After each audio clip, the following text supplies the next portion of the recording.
Assalamualaikum warahmatullahi wabarakatuh.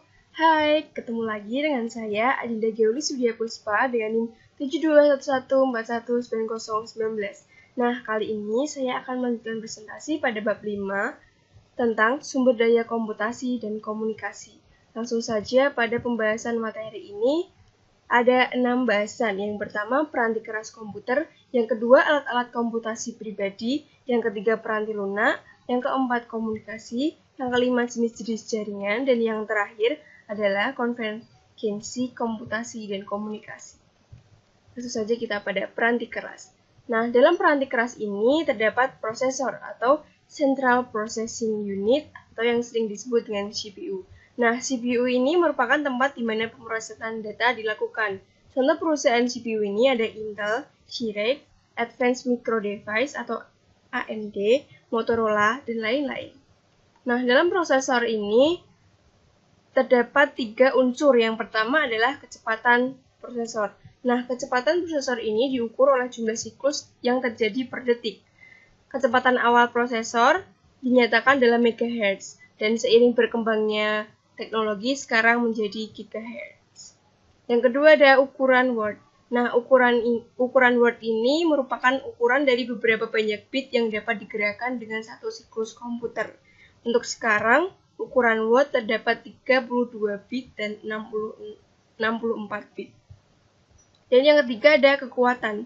Kekuatan komputer dipengaruhi oleh ukuran word dan kecepatan prosesor, dan juga perbaikan dalam sirkuit prosesor untuk mengerjakan siklus dalam waktu yang singkat. Yang kedua ada memori atau yang sering kita sebut dengan RAM. Memori ini merupakan area penyimpanan yang terdapat pada papan sirkuit komputer. Nah, RAM ini bersifat sementara, karena jika komputer mati, data akan rentan hilang. Yang kedua ada ruang penyimpanan. Ruang penyimpanan ini dapat dibedakan menjadi dua. Yang pertama, fixed storage. Merupakan ruang penyimpanan yang sifatnya permanen. Contohnya adalah hard drive. Yang kedua ada removable storage. Merupakan ruang penyimpanan yang dapat dilepas. Contohnya adalah flash disk, CD, dan lain-lain. Dan yang keempat ada alat output atau output device. Merupakan perangkat keluaran yang artinya mengeluarkan data dari komputer. Contohnya adalah monitor, printer, dan lain-lain. Dan selanjutnya ada alat input atau input device. Merupakan perangkat masukan yang memberikan perintah langsung kepada perangkat output pada komputer. Contohnya adalah ketika kita menekankan mouse, mengetik di keyboard. Dan terakhir ada multimedia. Evolusi utama alat input dan output menuju multimedia. Multimedia sendiri merupakan penggunaan lebih dari satu media pada saat yang bersamaan. Nah, contohnya ketika kita memproyeksikan layar dengan menambahkan video atau gambar di dalamnya. Selanjutnya ada alat-alat komputasi pribadi. Yang pertama ada telepon seluler dengan pesan dan video interaktif. Nah, beberapa telepon seluler sudah dapat menyimpan video pendek. Selain itu, juga memiliki fitur lain yang membantu fungsi-fungsi bisnis. Fitur tambahan untuk membantu tujuan bisnis adalah agenda dan alarm. Untuk agenda sendiri merupakan fitur untuk menjadwal hari apa saja atau kapan saja kita akan melakukan pertemuan dengan bisnis tersebut. Sedangkan alarm itu akan memunculkan berdering atau akan berdering ketika jam waktu pertemuan akan tiba. Selanjutnya ada telepon seluler cerdas. Telepon seluler dianggap cerdas atau yang disebut dengan smartphone jika mampu menjalankan pekerjaan-pekerjaan yang biasanya dihubungkan dengan komputer mikro. Nah, telepon seluler cerdas ini menawarkan fitur akses web dan sebuah keyboard. Selanjutnya ada jaringan rumah. Jaringan komputer rumah telah sama seperti perusahaan TV kabel dan perusahaan telepon yang memasarkan modem untuk koneksi internet. Nah, dalam jaringan rumah ini terdapat pemasangan modem. Proses modem ini akan tersambung ke router, dan router tersambung ke komputer melalui jaringan nirkabel untuk terhubung ke internet. Yang kedua, ada keamanan nirkabel. Ketika memasang router, hendaknya kita membuat juga sebuah sandi agar akses jaringan yang ada di rumah kita terbatas ke pengguna tertentu, biasanya terbatas pada anggota keluarga saja dan tidak untuk umum. Selanjutnya ada keamanan komputasi di rumah. Nah, di sini ada 3 aspek keamanan. Yang pertama ada pembaruan atau update. Nah, pembaruan atau update ini diperlukan untuk keamanan dan sekaligus menambahkan fitur baru yang lebih efisien. Nah, pembaruan ini biasanya bersifat wajib. Jika tidak, biasanya sistem akan terganggu dan sedikit tidak efisien. Yang kedua ada virus, merupakan program-program komputer kecil yang menggandakan diri dengan memasukkan diri mereka ke dalam sumber daya komputer seperti program atau file.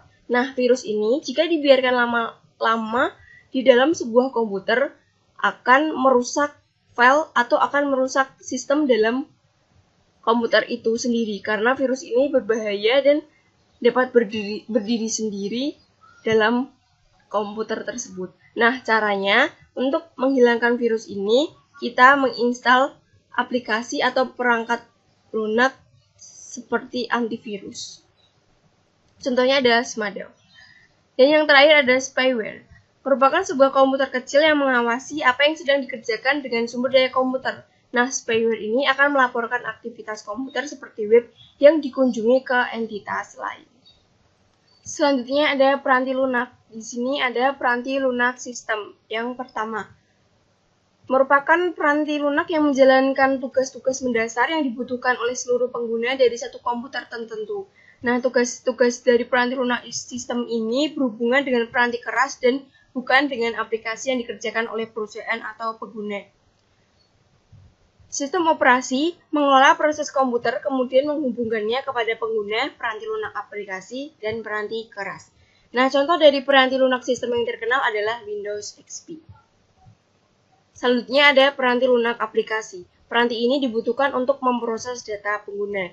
Peranti lunak aplikasi sendiri terdapat 3 jenis. Yang pertama, peranti lunak aplikasi siap pakai. Peranti lunak ini bisa diprogram sebelumnya untuk tugas pengelolaan terstandarisasi dan memberikan fungsi yang sama. Yang kedua ada peranti lunak aplikasi khusus, di mana perusahaan memiliki programmer konsultannya sendiri yang menulis peranti lunak untuk memenuhi kebutuhannya. Yang ketiga ada peranti lunak yang ditulis oleh pengguna, di mana pengguna akhir membuat peranti lunak aplikasi dalam jumlah signifikan yang dapat dipergunakan dalam tugas pekerjaannya. Selanjutnya ada peranan peranti lunak yang mudah digunakan. Nah, peranti lunak yang dibuat dengan sederhana dan penggunaannya intuitif sering dikatakan mudah digunakan oleh pengguna atau yang disebut dengan user friendly.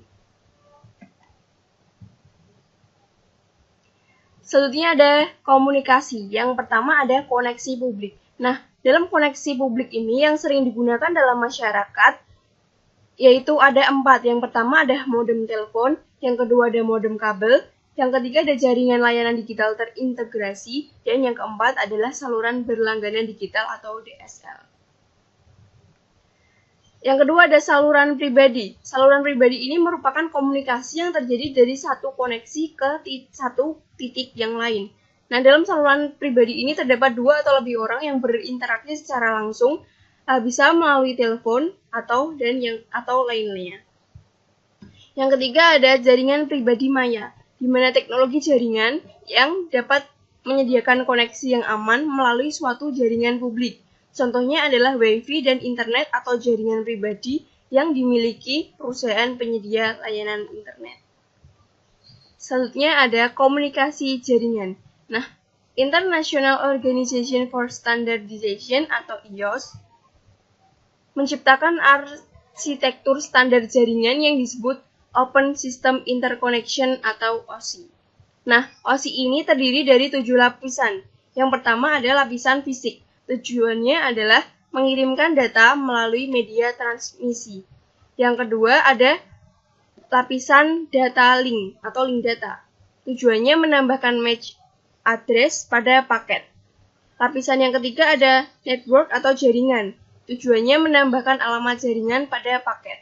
Lapisan yang keempat adalah lapisan transport. Tujuannya mengatur flow control acknowledgement, dan mengirim ulang data jika diperlukan. Lapisan yang kelima adalah lapisan sesi, membentuk koneksi, kemudian memutuskannya ketika seluruh data telah terkirim. Lapisan keenam adalah lapisan presentasi atau presentation, yang fungsinya memformat data sehingga dapat dikenali oleh penerima. Dan lapisan yang ketujuh yang terakhir adalah lapisan application atau aplikasi yang mempunyai fungsi menunjang aplikasi untuk berkomunikasi melalui jaringan. Selanjutnya ada protokol untuk komunikasi komputer. Nah, pada awal, komputer tidak dirancang untuk berbagi data dengan komputer lain, hanya dengan terminal. Nah, protokol ini terdapat 3 jenis. Yang pertama adalah System Network Architecture, merupakan protokol yang dirancang untuk komputer besar dan bukan komputer mikro. Yang kedua ada Token Ring, merupakan protokol yang memperlakukan komputer lain sebagai sesama atau peer yang memungkinkan bertindak sebagai pengendali diri sendiri. Dan yang terakhir ada Ethernet, yang merupakan suatu protokol terbuka bagi komunikasi peer-to-peer. Selanjutnya ada paket. Paket merupakan satu bagian dari data total yang akan dikomunikasikan, digabungkan dengan alamat komputer yang dituju, komputer pengirim, dan informasi kendali lainnya. Yang terakhir ada alamat jaringan internet. Merupakan setiap komputer yang akan melakukan pengiriman data harus memiliki alamat yang unik. Biasanya disebut dengan alamat IP. Alamat IP ini terdiri dari 4 bagian angka yang berisi dari angka 0 sampai 225 yang dibagi dengan yang dispasi atau yang dibedakan dengan titik. Selanjutnya ada jaringan-jaringan internet. Yang pertama ada jaringan area lokal atau local area network. Nah, dahulu manajer dan staf sangat tergantung pada sumber daya komputer pribadi, dari menyalin data, berjalan ke rekan kerja, dan menunggu rekan kerja menyalin data ke komputer mereka. Nah, proses tersebut sangat menyita waktu. Kemudian, seiring berubahnya pengambilan keputusan menjadi berbasis komputer, jaringan LAN ini sangat dibutuhkan. Nah, LAN merupakan sekelompok komputer dan alat lainnya seperti printer yang terkoneksi dalam satu media yang sama berupa kabel tembaga, namun dapat berupa nirkabel, serat optik, atau media lain. LAN ini dapat menggabungkan komputer secara fisik yang berdekatan seperti dalam satu ruangan yang sama. Batas jangkauan fisiknya adalah 1,5 mil. Selanjutnya ada jaringan-jaringan internet lain, yaitu Metropolitan Area Work atau MAN. Jaringan ini memiliki batas jarak fisik kurang lebih 30 mil. Kemudian ada Wide Area Network atau WAN yang digunakan untuk menghubungkan komputer-komputer dan alat lainnya ketika jarak melebihi batas LAN dan MAN. Selanjutnya ada Internet, merupakan sekumpulan jaringan yang dapat disatukan bersifat umum menggunakan akses protokol jaringan Internet. Yang terakhir ada Extranet, merupakan Internet yang diperluas untuk mencakup pengguna luar perusahaan seperti pemasok, pelanggan, dan lain-lain. Nah, materi terakhir adalah konvergensi, komputasi, dan komunikasi. Seiring berkembangnya teknologi, dalam kantor di masa depan hanya perlu memasang telepon cradle di meja. Cradle ini akan terpasang pada sebuah monitor, keyboard, mouse, dan alat input lainnya yang dibutuhkan. Semua komputasi akan dilakukan oleh proses komputer yang terdapat di telepon tersebut. Nah, cradle ini ketika pergi juga akan mengikuti. Cradle ini digunakan di area-area publik dalam artian dapat menggunakan komputasi di mana saja. Nah, sekian presentasi dari saya, kurang lebihnya mohon maaf. Terima kasih. Wassalamualaikum warahmatullahi wabarakatuh.